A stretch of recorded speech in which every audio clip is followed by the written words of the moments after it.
بسم اللہ الرحمن الرحیم۔ السلام علیکم ورحمۃ اللہ وبرکاتہ۔ الحمدللہ، آج سے ہم ایک سلسلہ شروع کر رہے ہیں سورہ جمعہ کی تفسیر، ترجمہ، تلاوت، اور چاہے وہ سورہ جمعہ ہو یا دن جمعہ ہو، اللہ سبحانہ و تعالیٰ نے ان دونوں کی اہمیت بہت رکھی ہے۔ سورہ جمعہ میں اللہ سبحانہ و تعالیٰ نے جمعے کے دن جو کرنے کے کام ہیں وہ ان کے احکامات اور ان کی تعلیمات نبی صلی اللہ علیہ وسلم کے ذریعے ہم سب کو اس کی ترغیب دی ہے، اس کی تعلیم دی ہے۔ مسلمانوں کے لیے یہ ایک بہت اہم دن ہوتا ہے عبادت کے اعتبار سے۔ اس میں عبادت کرنے کی بہت فضیلت ہے، اور سنت بھی یہی ہے کہ اللہ کے نبی صلی اللہ علیہ وسلم جو ہے وہ جمعے کے دن سورہ جمعہ کی جو آیتیں ہیں ان کی تلاوت کیا کرتے تھے نماز میں۔ تو اسی چیز کو مد نظر رکھتے ہوئے ایک بہت چھوٹا سا کورس ہے، حفظ کورس، یعنی اس میں ترجمہ، تفسیر، تلاوت پلس حفظ بھی کروایا جائے گا۔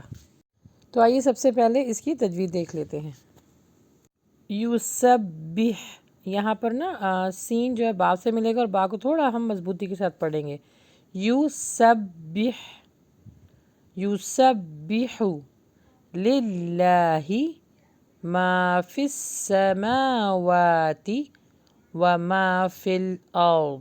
یہاں پہ ہم اگر رکیں گے تو دعات کو ہم جزم دے دیں گے، فی الارض، الملک القدوس العزیز الحکیم۔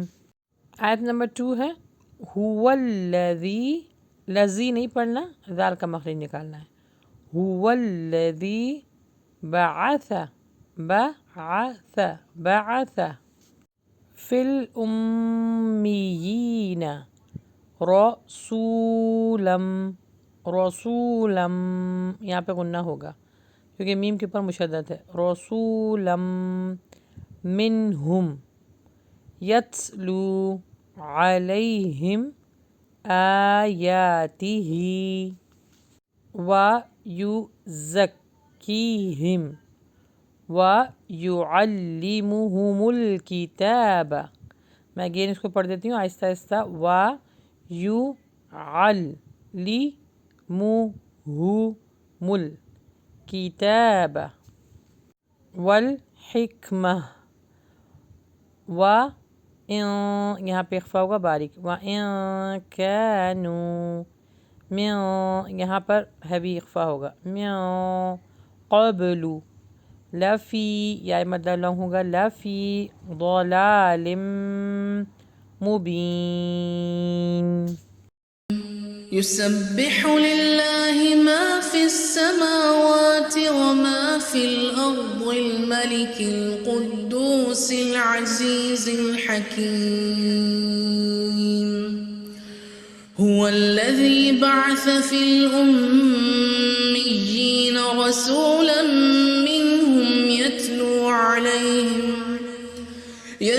عليهم آياته ويزكيهم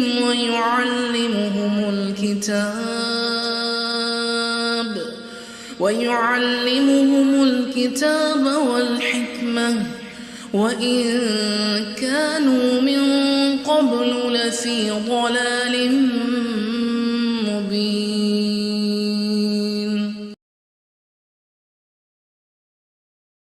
ترجمہ: ساری چیزیں جو آسمان اور زمین میں ہیں اللہ کی پاکی بیان کرتی ہیں، جو بادشاہ نہایت پاک ہے، غالب اور باحکمت ہے۔ اس آیت میں یہ بتایا جا رہا ہے کہ اللہ سبحانہ و تعالیٰ کی زمین اور آسمان میں جتنی مخلوق ہے وہ سب اللہ سبحانہ و تعالیٰ کی تسبیح بیان کرتی ہے، حمد بیان کرتی ہے۔ اللہ سبحانہ و تعالیٰ قرآن مجید میں فرماتے ہیں کہ درخت ہو، پہاڑ ہوں، جتنی مخلوق میں نے پیدا کی ہے وہ سب میری حمد و ثنا بیان کرتی ہے، بٹ تم نہیں جانتے، یعنی انسانوں سے مخاطب ہے کہ تم نہیں جانتے۔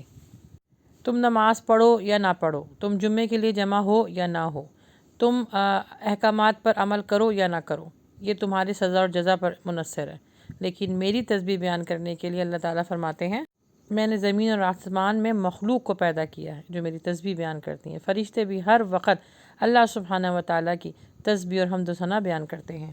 تو یہاں پر اس بات کا اظہار ہو گیا کہ انسان جو کچھ کرتا ہے وہ اپنے فائدے کے لیے کرتا ہے، اللہ سبحانہ تعالیٰ کو اس سے کوئی سروکار نہیں، اللہ سبحانہ تعالیٰ بے نیاز ہے۔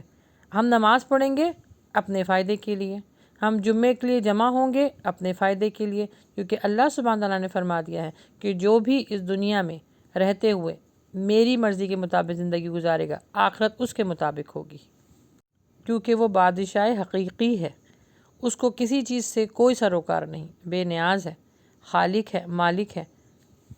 تو اپنے بچوں کو بھی یا خود جو بھی آپ دین پر عمل کرتے ہیں، نماز پڑھتے ہیں، اچھے کام کرتے ہیں، احکامات پر عمل کرتے ہیں، صرف بچوں کو یہ حکم نہ دیں یا کسی کو یہ حکم نہ دیں کہ بس نماز پڑھ لو، نہیں، پہلے اللہ سبحانہ تعالیٰ سے محبت کرنا سکھائیں، اللہ سبحانہ تعالیٰ کی حمد و ثنا بیان کرنا سکھائیں، ہم اللہ سبحانہ و تعالیٰ سے اپنی عاجزی انکساری کے ساتھ جو معاملات ہیں اس کے سامنے رکھتے ہوئے ان کو یہ سکھائیں کہ یہ معاملہ صرف اور صرف اللہ سبحانہ و تعالیٰ ہی صحیح کر سکتا ہے، ان کو مانگنا سکھائیں اللہ سبحانہ تعالیٰ سے۔ جب محبت ہوگی تو وہ پھر ہر وہ عمل کریں گے جس سے اللہ سبحانہ و تعالیٰ راضی ہوں گے۔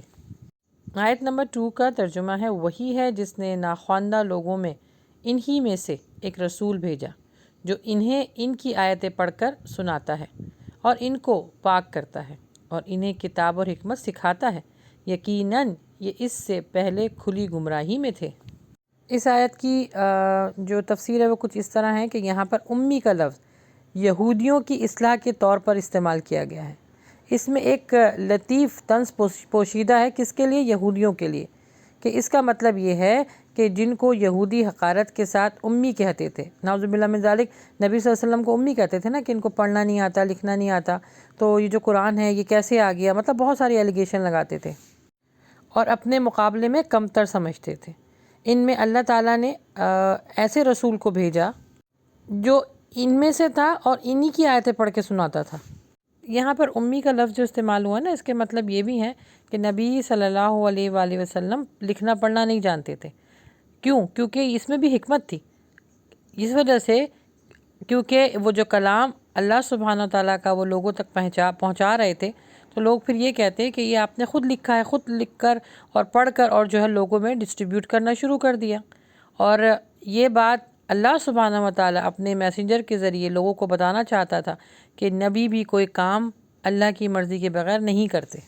نبی صلی اللہ علیہ وسلم کو دین کو سیکھنے کے لیے کسی بھی استاد کی ضرورت نہیں تھی۔ اسی وجہ سے اس دور میں بھی جو لوگ یہ کہتے ہیں نا کہ دین سیکھنے کے لیے صرف آپ کو ڈپلومہ چاہیے، کون سی ڈگری آپ نے کی ہے، مفتی ہے کہ عالم ہے، دیکھیں اللہ سبحانہ و تعالیٰ نے اس دین کو سب کے اوپر فرض رکھا ہے۔ اگر اس دین کو ہم ڈگری میں بانٹ دیں گے یا ڈگری تک ہی محدود کر دیں گے تو بس پھر کچھ ہی لوگ جو ہے دین کو حاصل کریں گے اور کچھ ہی لوگ جو ہے وہ دوسروں تک پہنچائیں گے۔ ہر مسلمان کے پاس یہ ڈگری ہونی چاہیے جیسے نبی صلی اللہ علیہ وآلہ وسلم کے پاس ڈگری تھی، کہ لکھنے اور پڑھنے کے باوجود بھی وہ دنیا کے لیے رحمت للعالمین تھے، اور اللہ سبحانہ تعالیٰ نے ان کی امت پر یعنی ان کی امت کے لیے یہ شرف رکھا ہے کہ ہر بندہ لیڈر ہے۔ کیوں؟ کیونکہ اس کو دین سیکھنا ہے، سمجھنا ہے، عمل کرنا ہے اور دوسروں تک پہنچانا ہے، یہ ذمہ داری ہے۔ اور یہی 5 سوال اللہ سبحانہ تعالیٰ کے سامنے ہوں گے کہ علم کتنا حاصل کیا، کتنا عمل کیا اور کتنا دوسروں تک پہنچایا۔ تو یاد رکھیے کہ ڈگری کا ضروری نہیں ہے کہ جس کے پاس ڈگری ہوگی وہی دین کو فالو کرے گا۔ ہر مسلمان مرد اور عورت کے اوپر فرض ہے کہ دین کا علم حاصل کریں اور عمل کریں اور دوسروں تک پہنچائیں۔ آمین۔